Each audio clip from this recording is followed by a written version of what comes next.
ദൈവം നമുക്ക് അനുകൂലമെങ്കിൽ പ്രതികൂലം ആര്?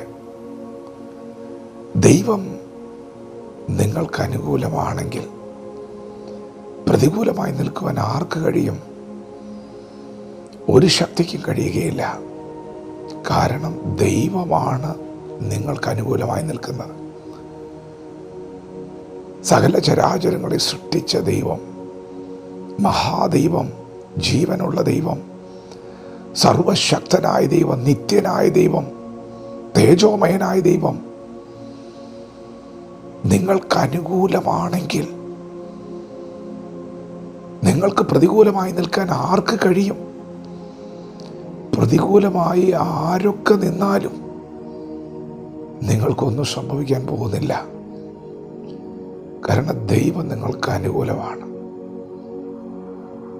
ദൈവം നിങ്ങൾക്ക് അനുകൂലമല്ലെങ്കിൽ, ദൈവം പ്രതികൂലമാണെങ്കിൽ, പ്രിയപ്പെട്ടവരെ, പിന്നെ നമ്മെ രക്ഷിക്കാൻ ആർക്ക് കഴിയും? ദൈവം നമുക്കെതിരെ നിന്നാൽ നമ്മെ സഹായിക്കാൻ ആർക്ക് കഴിയും? നമ്മെ ദൈവത്തിൽ നിന്ന് അകറ്റുന്നത് എന്താണ്? തിരുവചനം പറയുന്നു, രക്ഷിപ്പാൻ കഴിയാതെ വണ്ണം ദൈവത്തിൻ്റെ കൈ കുറുതായിട്ടില്ല, കേൾപ്പാൻ കഴിയാതെ വണ്ണം അവൻ്റെ ചെവി മന്ദമായിട്ടുമില്ല. നിങ്ങളുടെ പാപങ്ങളത്രേ ദൈവത്തെ നിങ്ങളെ തമ്മിൽ ഭിന്നിപ്പിച്ചിരിക്കുന്നത്. പ്രിയപ്പെട്ടവരെ, ദൈവം പരിശുദ്ധനാണ്. ദൈവം നിങ്ങളോട് കൂടെ ഉണ്ടെന്ന് നിങ്ങൾ പറഞ്ഞാൽ, അല്ലെങ്കിൽ നാം അത് പ്രഖ്യാപിക്കാൻ തുടങ്ങിയാൽ, നമുക്ക് വിശുദ്ധി ഉണ്ടാകണ്ടേ? ദൈവം തൻ്റെ പ്രവാചകനായ യിരെമ്യാവിനോട് പറഞ്ഞു, നീ ആലയത്തിൻ്റെ പടിവാതിൽക്കൽ നിന്നുകൊണ്ട് ആലയത്തിലേക്ക് കയറി വരുന്ന ഓരോരുത്തരോട് ദൂത് പറയണം. യഹോവയുടെ മന്ദിരം, യഹോവയുടെ മന്ദിരം, യഹോവയുടെ മന്ദിരം എന്ന് ഇങ്ങനെ പറഞ്ഞുകൊണ്ടിരിക്കാതെ നിങ്ങളുടെ നടപ്പും നിങ്ങളുടെ പ്രവൃത്തിയും നന്നാക്കുവിൻ എന്ന് സൈന്യങ്ങളുടെ ദൈവമായ യഹോവ അരുളി ചെയ്യുന്നുവെന്ന് ജനത്തോട് പറയണം. യിരെമ്യാ പ്രവാചകൻ ചെയ്ത ശുശ്രൂഷ അത് അത്ര സന്തോഷം നൽകുന്നതായിരുന്നില്ല. കർണരസമാകുമാർ നല്ല വാക്കുകളൊന്നും അല്ല പറഞ്ഞത്, പാപത്തെ വിളിച്ചു പറഞ്ഞു. അതുകൊണ്ട് തന്നെ ദൈവം പറഞ്ഞു, യിരെമ്യാവേ, നിന്നോട് യുദ്ധമുണ്ട്, നിന്നോട് ചിലർ യുദ്ധം ചെയ്യും, പക്ഷേ നിന്നെ ജയിക്കില്ല. കാരണം ഞാൻ കൂടെയുണ്ട്, ഞാൻ നിനക്ക് അനുകൂലമാണ്.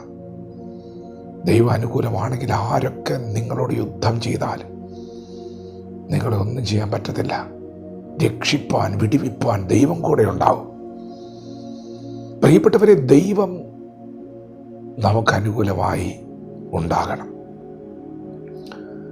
ദൈവം നമുക്ക് പ്രതികൂലമായാൽ നമ്മെ രക്ഷിക്കാൻ ആർക്ക് കഴിയും? നമ്മെ സഹായിക്കാൻ ആർക്ക് കഴിയും? മതിലിടിഞ്ഞു കിടക്കുന്നതിന് തുല്യമല്ലേ? ശത്രു നമ്മെ തകർക്കില്ലേ? ഇവിടവരെ പിശാചിനെ കുറിച്ച് ഓർത്തൊന്നും ഭാരപ്പെടണ്ട, ഭയപ്പെടുകയും വേണ്ട. ദൈവം കൂടെ ഉണ്ടെന്ന് ഉറപ്പുവരുത്തുക. ദൈവം ഉണ്ടെങ്കിൽ ഇന്ന് സമാധാനത്തോടെ ഉറങ്ങാം. ഞാൻ സമാധാനത്തോടെ കിടന്നുറങ്ങും. നീയല്ലോ യഹോവ എന്നെ നിർഭയം വസിക്കുമാറാക്കുന്നത്. ദൈവം നിനക്ക് ഉറക്കം തരും.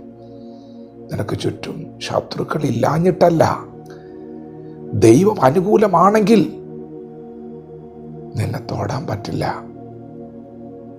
ദൈവം അനുകൂലമാണോ എന്ന് ഉറപ്പുവരുത്തണം.